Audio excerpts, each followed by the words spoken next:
Barakallahu fiik. Assalamualaikum warahmatullahi wabarakatuh. Alhamdulillah. Wassalatu wassalamu ala rasulillah, amma ba'd. Yang pertama, ana bahagia banget bisa berada di Radio Hijrah FM ya. Suara ini harapan ana sampai ke tempat-tempat yang mungkin tidak dicapai oleh kaki ana, yang mungkin tidak dicapai oleh pesawat ya. Semoga keluarga Hijrah bisa mendapatkan manfaat dari keberadaan radio ini. Taib berbincang tentang rumahku hampir hancur. Jadi memang kita melihat tujuan orang membangun rumah adalah untuk ditempatin. Dengan harapan di rumah tersebut dia bisa membina cinta dan kasih sayang. Memiliki anak-anak yang berbakti kepada orang tuanya. Memiliki masa depan dan mimpi yang dirajut bersama. Untuk masuk surga bersama semuanya. Tapi terkadang kita melihat ada rumah yang hancur diterpa oleh badai. Ada rumah yang hancur dikarenakan orang yang di dalamnya yang menghancurkan. Kita akan berbincang tentang rumah tangga yang seharusnya kita jaga bersama. Karena semua tatkala menikah berharap dia mendapatkan kedamaian, mendapatkan sakinah. Tapi sebagian rumah tangga yang ada hanyalah kebencian dan permusuhan. Pertikaian yang tidak pernah selesai. Bahkan anak-anak senantiasa melihat kedua orang tuanya berantem. Kedua orang tuanya saling menyalahkan. Dan itu menjadi sarapan mereka tiap harinya. Apa sih yang menyebabkan rumah itu hancur? Ada banyak sebab. Tapi sebab yang paling utama adalah dosa. Tidaklah Allah memisahkan dua orang yang saling mencintai. Yang saling mengasihi. Yang kemudian keduanya ini menikah. Tapi dalam perjalanan kemudian dipisahkan antara keduanya. Di antara penyebabnya adalah dosa yang dilakukan oleh salah satu dari antara keduanya. Jadi buat keluarga Hijrah yang mendapatkan keretakan di tembok rumahnya. Penerangan yang akhirnya padam. Atau konslet yang terjadi di rumahnya, ketahuilah salah satu penyebabnya adalah dosa. Yang mungkin dilakukan oleh suami. Atau dilakukan oleh istri. Maka untuk menyelamatkan rumah yang mau hancur ini, saya mengajak semua keluarga Hijrah untuk bertobat kepada Allah SWT. Kembali kepada Allah Azza wa Jalla. Allah Jalla Jalaluh mengatakan, Ya ayyuhalladzina amanu tubu ilallahi taubatan nasuha. Wahai orang-orang yang beriman, bertobatlah kalian kepada Allah dengan taubatan nasuha. Jadi ini kesempatan buat kita bersama. Yang ingin rumahnya tetap utuh. Agar memperbanyak taubat tiap hari. Jangan berpikir dosa apa Ustaz yang Anda lakukan. Kita banyak dosanya. Hanya saja sebagian di antara kita sok suci. Merasa orang paling baik. Apalagi kalau sudah hijrah. Dia merasa kenapa hal itu terjadi. Bisa jadi itu karena dosa masa lalu yang kau lakukan. Yang engkau belum bertobat dari. Tapi malaikat-malaikat mencatat dosa. Yang kedua, yang menyebabkan rumah itu hancur adalah salah persepsi dengan pernikahan. Sebagian orang berpikir pernikahan itu semuanya indah. Apalagi kemanten baru ya, Masya Allah. Dia berpikir dia menikah, dia akan mendapatkan segala kenikmatan, segala kelezatan. Ternyata semua itu dia dapatkan sebentar. Sisanya adalah hak dan kewajiban. Engkau sebagai seorang suami memiliki kewajiban terhadap istri. Seorang suami yang biasanya pulang semau dia setelah dia punya istri, ada keterbatasan. Dia harus memberikan hak-hak istrinya. Kadangkala istri menanti sampai malam, dia tunggu suaminya. Ketika datang suaminya telah lelah lupa dengan hak istrinya setelah rutinitas kegiatan dia. Maka buat yang belum menikah dan yang sudah menikah, saya ingatkan bahwa di dunia ini nggak ada kelezatan. Dunia ini Allah ciptakan sebagai tempat ujian. Seorang mukmin itu seperti di dalam penjara. Ada aturan-aturan yang mengikat kita. Engkau mungkin merasakan kelezatan sedikit, tapi engkau harus berhadapan dengan tanggung jawab yang besar. Maka tatkala seorang memahami hal ini dan mempersiapkan diri, dia menikah, dia tahu ini bukan hanya malam pengantin, apalagi bulan madu, enggak.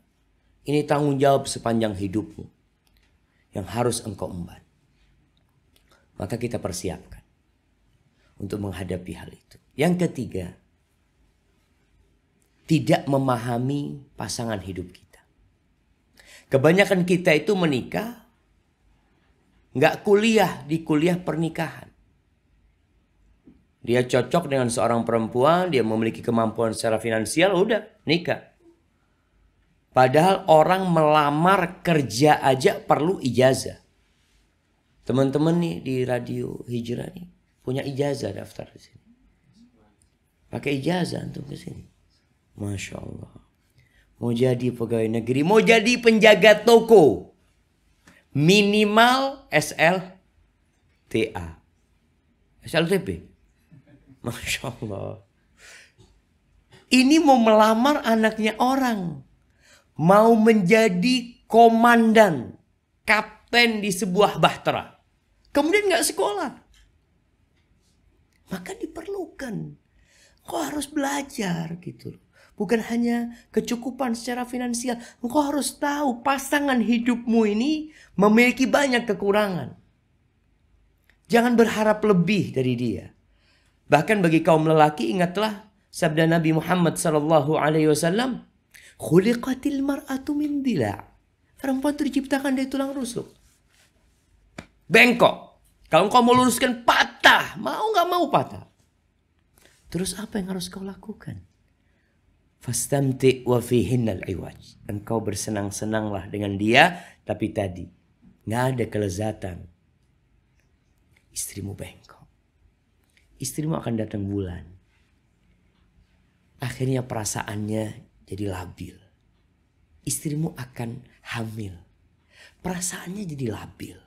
Istrimu akan nifas.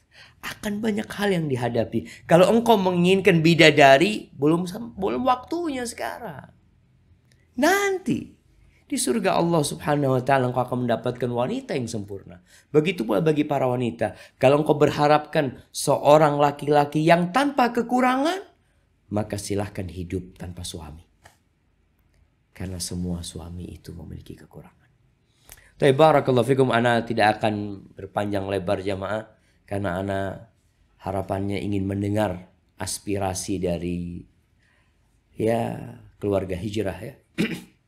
Dari teman-teman yang tinggal di Kepulauan Kepri, yang ada di Johor, yang ada di Singapura. Semoga ana bisa memberikan pencerahan tentang masalah-masalah keluarga yang mungkin dihadapin, yang ana rasa berbeda-beda dari satu rumah ke rumah lainnya. Barakallahu fikum. Naam. Ya, jazakumullah khairan Ustaz atas paparan materi yang singkat yang sangat padat dan sangat jelas. Ya, keluarga hijrah dimanapun Anda berada, alhamdulillah sebagaimana sudah kita dengar bersama, rumahku hampir hancur yang telah beliau sampaikan. Tibalah saatnya kita untuk masuk di sesi soal jawab. Silakan bagi Anda yang ingin bertanya langsung ke Ustadz, kami undang Anda di 0811 703 1023 atau di 0778 416 Pertanyaan melalui WhatsApp dan SMS di 081177751023 dengan menyampaikan nama, spasi alamat, kemudian isi pertanyaan Anda. Dan bagi Anda yang baru saja bergabung bersama kami di 102,3 FM, silakan menginformasikan kepada keluarga yang lain bahwasanya keluarga Hijrah bisa mendengarkan live streaming kami di www.hijrahfm.com, juga di TuneIn dan Radio Garden di Hijrah Radio. Ya Ustadz, kita sudah banyak sekali pertanyaan yang masuk Ustadz melalui WhatsApp nih Ustadz. Ya, kami ingatkan kembali bagi Anda yang mengirim pertanyaan untuk menyertakan nama dan alamatnya ataupun asalnya. Ya, dari 08575118 sekian. Bismillah. Ustadz, bagaimana menyikapi istri apabila dia ngambek dan kalau sudah ngambek susah diajak ngobrol Ustadz? Mohon nasihatnya. Masya Allah, Masya Allah. Nah, ini pertanyaan yang menarik sekali jamaah. Perempuan itu tadi kita sudah sampaikan bengkok. Apa yang harus dilakukan suami ketika menghadapi istri yang mudah ngambek? Yang kalau sudah ngambek susah diajak berbicara. Sahabat Nabi yang bernama Abu Darda, dia pernah membuat kesepakatan dengan istri Ummu Darda. Dia mengatakan, ya Ummu Darda, idza ghadibtu faraddini. Wahai Ummu Darda, kalau aku marah, aku ngambek ya, aku minta engkau bikin aku senang. Cari keridhaanku, cari keridhaanku. Wa idza ghadibti rabbaituki. Sebaliknya kalau engkau yang marah, engkau yang ngambek, aku yang akan berusaha membuat engkau jadi senang. Maka sekarang kalau suami mendapati istri yang ngambek, marah, berusahalah untuk membuat dia gembira. Dengan cara apa? Engkau lebih tahu dengan istrimu. Masya Allah. Rasulullah SAW pernah mendapati Aisyah ngambek. Bahkan sampai mengangkat suaranya di atas suara Nabi Muhammad SAW. Abu Bakar radhiyallahu ta'ala anhu ketika itu sedang ke rumah Nabi SAW. Dia minta izin masuk, dia datengin Aisyah, mau digampar Aisyah oleh Abu Bakar sendiri. Karena merasa sudah kurang ajar kepada Nabi Muhammad SAW. Tapi kita lihat apa yang dilakukan oleh Sayyidul Mursalin. Oleh yang terbaik di antara utusan Allah. Itu Abu Bakar dihalang-halangi, ditahan supaya tidak bisa mendekati Aisyah radhiyallahu ta'ala anha. Sampai Abu Bakar akhirnya pulang. Setelah pulang, baginda Nabi kita Muhammad SAW mendatangi Aisyah. Lalu beliau mengatakan, engkau nggak lihat tadi aku belain engkau depan orang yang memukul kamu tadi. Dicari keridhaan. Bisa dengan hadiah. Bisa dengan duduk di sampingnya, dipijetin kakinya. Masya Allah. Antum walaupun tidak ahli refleksi, antum refleksi kakinya. Apa saja yang bisa membuat dia senang. Insya Allah seorang suami lebih tahu dengan kondisi istrinya. Jangan sampai kalau satu marah di antara pasangan kita, kita pergi. Karena kalau kita pergi, akan semakin renggang hubungan tersebut. Tapi kalau satu jalan di belakangnya, ini seperti perempuan yang marah, dia memberikan punggungnya kepadamu. Engkau tahu ada yang salah. Lalu engkau berjalan di belakang perempuan itu. Gak berapa lama istrimu akan balik. Dan ia akan mendapati dirimu di hadapan dia langsung. Barakallahu fiik. Nah, Jazakumullah khairan. Demikian pertanyaan dari Irfan yang berada di Batam. Dan silakan bagi yang tadi menelpon untuk kembali di 0811703103 atau di 0778416103. Bagi Anda yang berada di Singapura ataupun di Johor, silakan menambahkan di +62 untuk kode negaranya. Ya, Masya Allah, banyak sekali pertanyaan yang sudah masuk. Mohon maaf kami tidak bacakan salamnya. Bismillah, Ustadz, rumah saya sudah hancur. Lalu solusinya sekarang apa Ustadz? Apakah boleh mantan suami datang ke rumah sementara saya hanya bersama anak-anak, tidak ada mahram? Dan batasannya seperti apa? Apakah boleh kalau pergi bawa anak-anak dalam rangka membahagiakan anak saya dan mantan juga dengan satu motor? Mohon nasihatnya Ustaz. Barakallahu fiik, dari Ummu Fatimah di Batam. Masya Allah jamaah ya. Ya buat yang rumahnya hancur mungkin bisa bikin rumah lagi. Tapi belajar dari kesalahan. Jangan sampai bikin rumah di tanah yang bergerak. Jangan sampai bikin rumah tanpa pondasi, ada angin dikit, roboh. Maka hendaklah mengambil pelajaran kenapa rumah itu jadi hancur. Batasan ketika terjadi perceraian. Suami datang ke rumah mau jumpai anak, silahkan. Jumpain anaknya di ruang tamu, engkau kemudian masuk ke dalam, biar dia jumpain engkau. Kalau mau ngobrol jangan sampai terjadi kholwat. Jadi kalau mau ngobrol mungkin ngobrol di luar rumah. Mungkin di teras yang orang melihat. Dengan engkau lengkap dalam jilbabmu, lengkap dengan pakaian syar'imu, tapi tidak boleh berkholwat. Karena kadangkala ada yang perlu dibicarakan tentang masalah pendidikan anak atau apa ya. Dan lebih baik kalau ada orang lain. Karena ditakutkan terjadi hal-hal yang tidak diinginkan. Dia sudah bukan suamimu. Dia hanya bapak dari anak-anak. Kemudian kalau pertanyaan tadi, bolehkah naik motor berduaan ya sama suami, mengingat masa lalu ya, menyenangkan anak-anak? Nggak boleh lah. Kalau naik mobil mungkin suami di depan, engkau di belakang sama anak-anak. Tapi nasihat anak tetap ada orang ketiga yang mendampingin. Karena setan tetap menggoda. Dan ini jangan diremehkan. Dia hanya mantan suamimu. Berbicara sama suami tanpa kholwat diperbolehkan. Berangkat mendampingin anak-anak bersama suami tanpa berkholwat diperbolehkan. Maka harapan anak kalau engkau pergi, kalau mau pakai motor, ya sudah, suami sama anak-anak aja berangkat. Silahkan berangkat, dibawa anak-anak itu, engkau nunggu di rumah.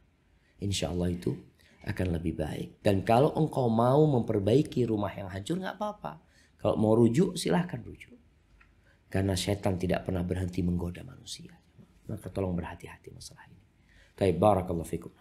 Oke, barakallahu Ustaz. Ya, kita terima penelpon yang sudah masuk. Assalamualaikum.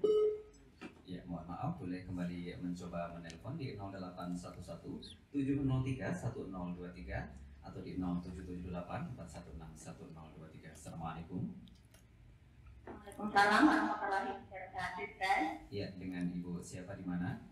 Dari jadi Singapura, Ustaz. Ya, dari Ibu Yani di Singapura. Ya, silakan pertanyaannya, Ibu. Assalamualaikum, Ustaz. Waalaikumsalam warahmatullahi wabarakatuh. Jadi Ustaz, saya mau bertanya, apa saja syaratnya supaya jadi wanita soleha supaya bisa masuk surga? Itu aja, Ustaz. Mohon penjelasannya. Assalamualaikum warahmatullahi wabarakatuh. Waalaikumsalam warahmatullahi Waalaikumsalam warahmatullahi wabarakatuh. Masya Allah. Iya, kalau bicara bagaimana menjadi wanita penghuni surga. Mudah perempuan itu masuk surga, tapi juga mudah masuk neraka. Ketika Rasul SAW menyebutkan kebanyakan wanita itu di neraka, tapi di sisi lain Nabi SAW menyebutkan sebabnya. Dan di kesempatan lain Nabi SAW menyebutkan 4 hal kalau dijaga oleh perempuan ini insya Allah jadi penghuni surga. Jadi orang yang soleh, dari wanita yang soleha. Yang pertama, idza shallatil mar'atu khamsaha. Kalau wanita itu menjaga sholat yang 5 waktu, dijaga. Wanita kadangkala menunda-nunda waktu sholat dikarenakan kesibukan dalam keluarga. Tolong dijaga sholatnya. Yang kedua, wasamat syahraha. Perempuan itu menjaga puasa Ramadannya. Banyak wanita itu berhutang karena tidak bisa puasa Ramadan penuh.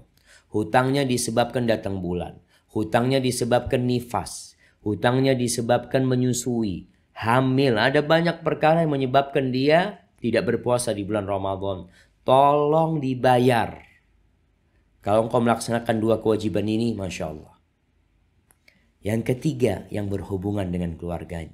Wa ata'at zaujaha. Dia taat, patuh sama suaminya. Apa saja perintah suami. Selama tidak bertentangan dengan perintah Allah. Selama tidak bertentangan dengan fitrahnya. Taat dan patuh. Jangan pernah membantah suami.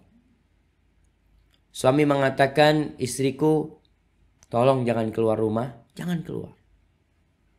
Istriku, tolong kau berhenti dari pekerjaanmu, tinggalkan pekerjaan. Taati suami, selama perintahnya tidak bertentangan dengan perintah Allah dan dengan fitrah dia, taati. Yang keempat, wa hafizat farjah. Dia menjaga kehormatan dirinya. Dia tidak berhias untuk orang lain, untuk lelaki lain, tapi dia hanya berhias untuk suaminya.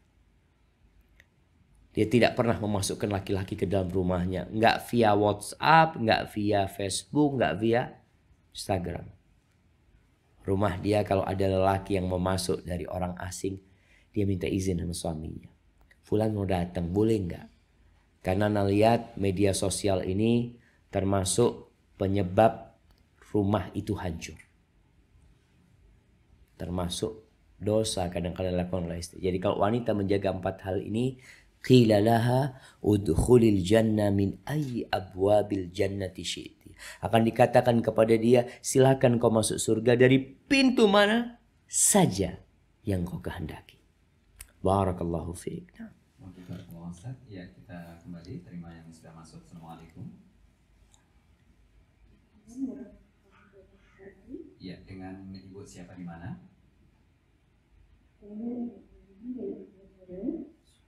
Mohon maaf, mungkin lebih mendekat dan lebih dikeraskan lagi suaranya. Kami Umu Aiman dari. Iya, Umu Aiman di Singapura. Silakan pertanyaannya. Assalamualaikum. Waalaikumsalam. Bagaimana kalau dibutuhkan bertahunan ini di dunia mana dia kalau akan datang menjadi uang memang dengan kami mendengarkan 2002 untuk sekarang tidak pernah bertemu dan terima kasih di sini. Nah ini bagaimana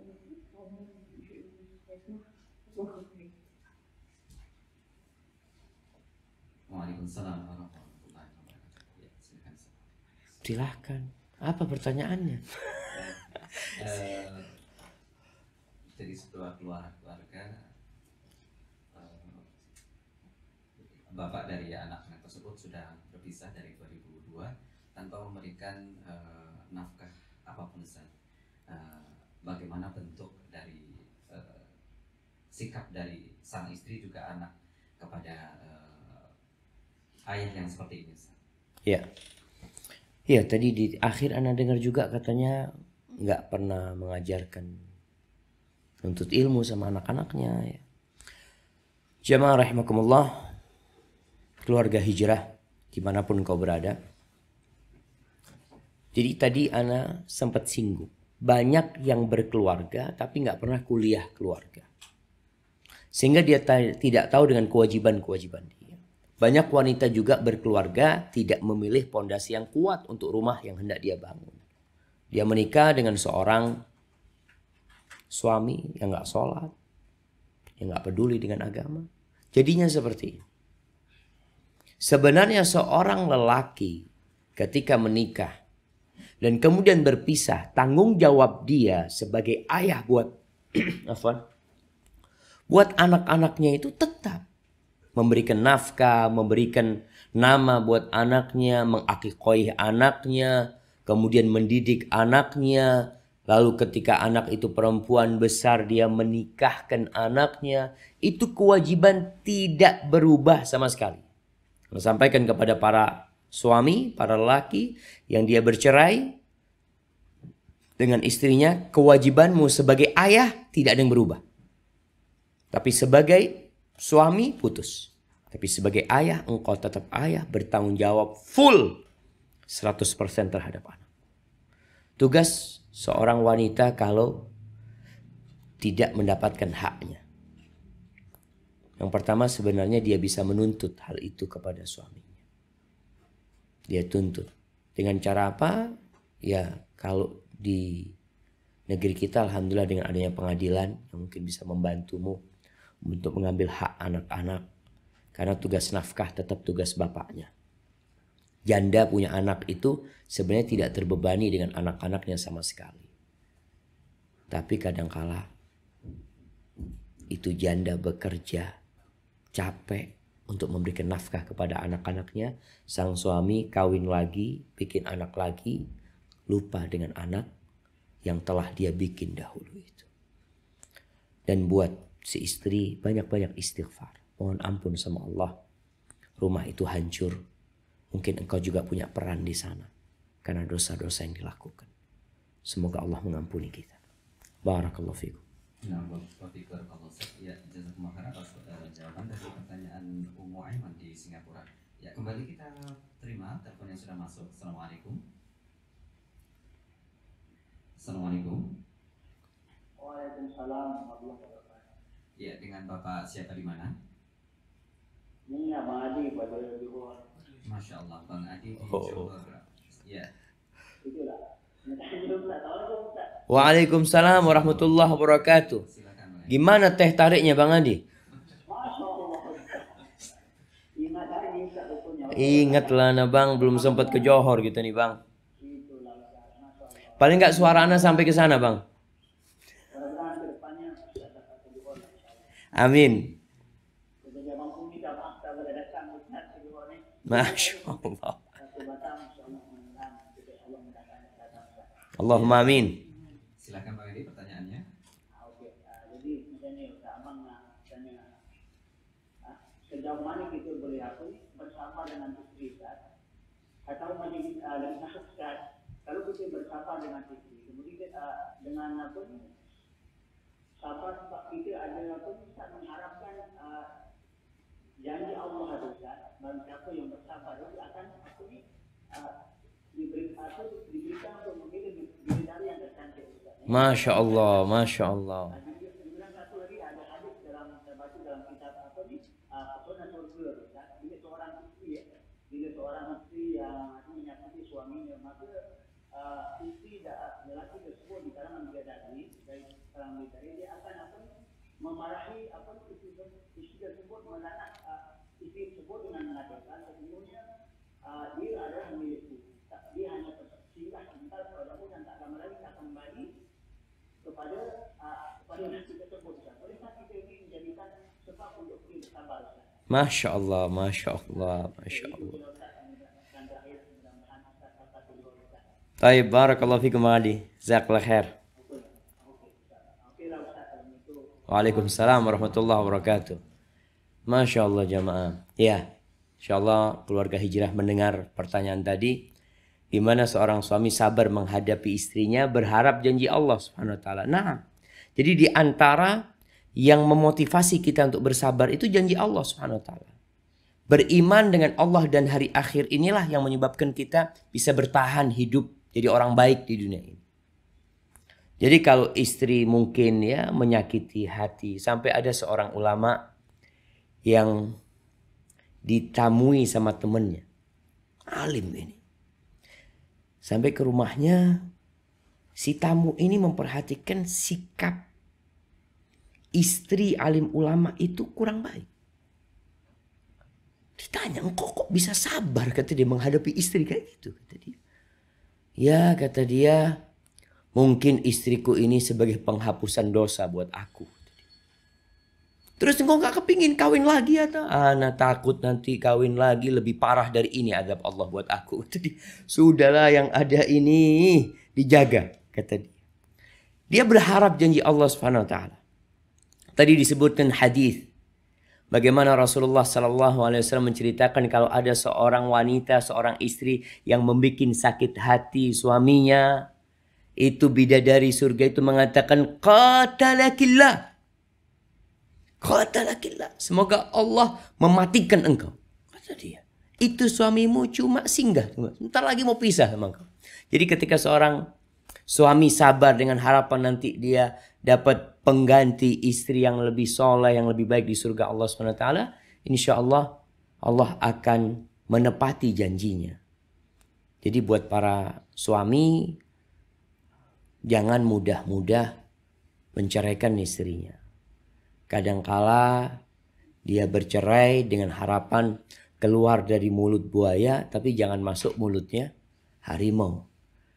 dia dapat istri yang lebih parah daripada istri yang pertama. Sambil istrinya ini diperbaiki. Terus diperbaiki sambil didoakan. Semoga Allah Subhanahu wa Ta'ala memberikan kepada kita yang terbaik dalam kehidupan ini. Barakallahu fikum. Nah. Waalaikumsalam Ustaz. Ya, kembali kita terima penelpon yang sudah masuk. Assalamualaikum. Assalamualaikum. Waalaikumsalam warahmatullahi wabarakatuh. Ya, dengan Ibu siapa di mana? Iya. Dengan Ibu Rupiah di atau pojok ini. Pojoknya di mana Ibu? Bengkong. Masya Allah, di Bengkong ya. Silakan Ibu pertanyaannya. Assalamualaikum Ustaz. Waalaikumsalam warahmatullahi wabarakatuh. Ahlan wa sahlan. Jadi anak saya gini Ustaz. Malah kebalikannya Ustaz dari yang nomor tadi Ustaz. Nah, kalau alhamdulillah diberi daya Ustaz. Tetapi sama kami belum Ustaz. Alumni anak itu gimana Ustaz? Ya, Ustaz ada peranan berlebih. Assalamualaikum. Waalaikumsalam warahmatullahi wabarakatuh. Masya Allah jemaah. Ya, jadi ini kebalikannya, gimana sikap istri menghadapi suami yang belum kenal sunnah, yang mungkin beragama ya apa adanya ya, sehingga tidak menjalankan perintah Allah sebagaimana seharusnya dijalankan. Tugas istri pertama bersabar. Ketika Rasul Shallallahu Alaihi Wasallam menyebutkan wanita-wanita penghuni surga, ala ukhbirukum binisaikum min ahlil jannah. Kalian mau nggak aku kasih tahu istri kalian yang merupakan penghuni surga? Kata para sahabat, tentu ya Rasulullah, alaihi salatu wassalam ya Rasulullah. Lalu Nabi alaihi salatu wassalam menyebutkan ada 3 sifatnya dalam hadis ini. Kullu waludin wadudin a'ud. Dia adalah wanita yang subur, wanita yang penyayang, yang suka kembali kepada suaminya. Artinya apabila perempuan ini disakiti oleh suaminya atau dia melakukan kezaliman, wanita ini yang datang kepada suaminya. Dia letakkan tangannya di atas tangan suaminya sambil mengatakan, la adzuku bi ghamdin hatta tarda. Aku tidak akan memejamkan mataku sampai kau ridha kepadaku. Maka tugas seorang wanita ketika belajar agama, dia tahu dengan sunnah-sunnah Rasul SAW, dia harus memberikan pelayanan yang lebih kepada suami. Tunjukkan kepada suami bahwa setelah dia belajar agama ini, terbukti aku jadi orang lebih baik kepadamu. Lebih menghargai suami, lebih menghormatin suami, lebih taat sama suami. Kalau urusan suami masuk rumah, dia senantiasa tampak cantik buat suaminya. Berikan pelayanan yang spesial banget. Karena kalau suami merasakan hal itu, paling tidak suami akan mendukung hijrahnya istrinya. Karena dia istrinya lebih baik. Tapi terkadang ada seorang wanita yang hijrah, yang bertambah di rumah itu omelan dia. Lebih sering ngomel daripada dulu. Dulu gak pernah ngomel, sekarang setelah hijrah ngomel, pelayanan gak bertambah. Maka usahakan suami pulang ya, dibukain bajunya, dibukain sepatunya, kaos kakinya, dicuci pakai air hangat kakinya, Masya Allah. Itu suami bingung, istriku ikut aliran apa ini, kok pakai cuci-cuci kaki segala. Tapi paling tidak ingin memberikan pelayanan yang spesial buat suami. Suami berangkat kerja, usahakan ditemani sampai ke pagar rumah. Jangan sampai istri ini masuk rumah sehingga bayangan suaminya hilang dari pandangan dia. Itu salah satu bentuk pelayanan kepada suami. Semoga suami ibu mendapatkan hidayah. Barakallahu fiik. Ya, mohon maaf untuk penelpon kita cukupkan karena keterbatasan waktu, karena sudah banyak sekali melalui WhatsApp dan SMS. Dari Ummu Ahmad di Bintan, Ustaz. Ustaz, bagaimana kalau seorang istri yang selalu menginginkan keluarga yang sakinah dan seorang istri selalu mengingatkan terus kepada suami yang sibuk bekerja agar selalu menyisihkan waktu untuk ke majelis ilmu? Apakah Anas sebagai istri berhak mengingatkan suami terus? Karena kekhawatiran biar di rumah hanya yang mengingatkan untuk urusan agama adalah suami, karena suami seorang pemimpin. Syukran, Ustaz. Barakallahu fiik. Subhanallah jemaah. Di antara yang diperlukan dalam perjalanan menuju Allah itu teman. Kita butuh pembimbing dan butuh pendamping. Rasulullah SAW ketika hijrah, beliau berhijrah bersama siapa? Bersama pembimbing dan bersama pendamping. Siapa pembimbing perjalanan hijrah Nabi Muhammad SAW yang memberitahu jalan-jalan yang harus ditempuh? Beliau menyewa seorang yang bernamanya Abdullah bin Uraiqid. Dia adalah orang yang handal dalam urusan jalan-jalan antara Mekah Madinah. Siapa pendamping yang beliau pilih? Abu Bakar Siddiq radhiyallahu taala anhu. Maka kita pun dalam rumah tangga ini butuh teman yang bersama-sama menuju Allah SWT. Saling mengingatkan itu menjadi prinsip yang harus ada dalam rumah tangga kita. Semua orang itu merugi kata Allah SWT. Illal ladzina amanu wa amilu salihati wa tawasau bil haq. Harus ada tawasi dalam kebaikan dan kebenaran. Hanya saja seorang istri ketika memberikan pencerahan kepada suaminya, mengingatkan suaminya, adabnya tolong dijaga. Dia harus melihat kondisi suami sedang tepat enggak untuk dikasih nasihat. Kadang kala suami capek, berkeringat, lelah ya, istri ngomel ngasih nasihat dia, waktunya enggak tepat. Tapi kalau suami pulang kerja, kemudian dipijit sama istrinya, lalu istri mengatakan, "Bang, aku minta sama abang lah sekali-kali bang datang kajian. Aku tuh ngelihat orang-orang ada yang menggandeng tangannya, ana masa nggak ada yang gandeng tangan ana bang?" Jadi dirayu suaminya. Bukan hanya dikasih tahu seperti bos ngasih tahu anak buahnya. Tapi bagaimana seorang istri memohon. Nggak mempan ya, nanti cari waktu yang tepat lagi ya. Sambil dipijit kakinya suami yang mungkin suami ya istirahat dengan harapan, "Bang, ayolah bang, minta aku bang." Jadi terus berharap kepada suami sambil didoakan suaminya. Izin sama suaminya, "Bang, besok aku mau puasa sunnah hari Senin. Kenapa? Aku ingin doaku dikabulkan sama Allah SWT."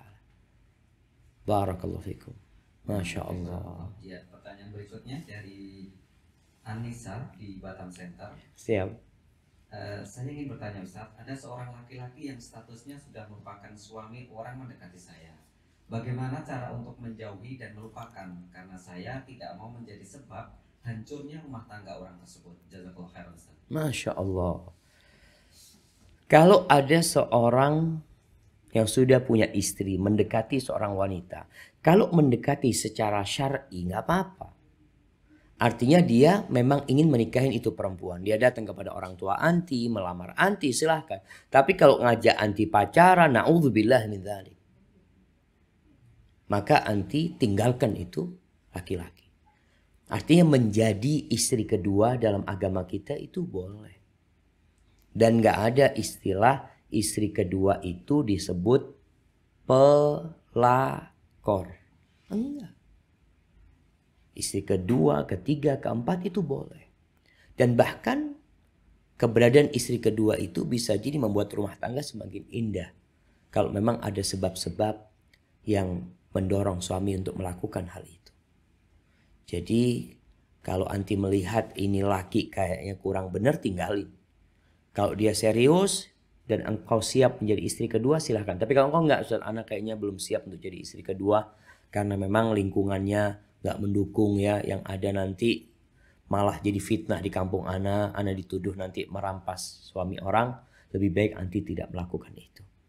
Dan sampaikan kepada laki-laki itu, silahkan cari wanita lain kalau ingin menikah lagi. Hadza wallahu a'lam bishawab. Kayaknya udah selesai nih bang, Masya Allah. Ana kepingin sampai jam 12 di sini nih sebenarnya nih. Ya, Allahu Akbar, Allahu Akbar.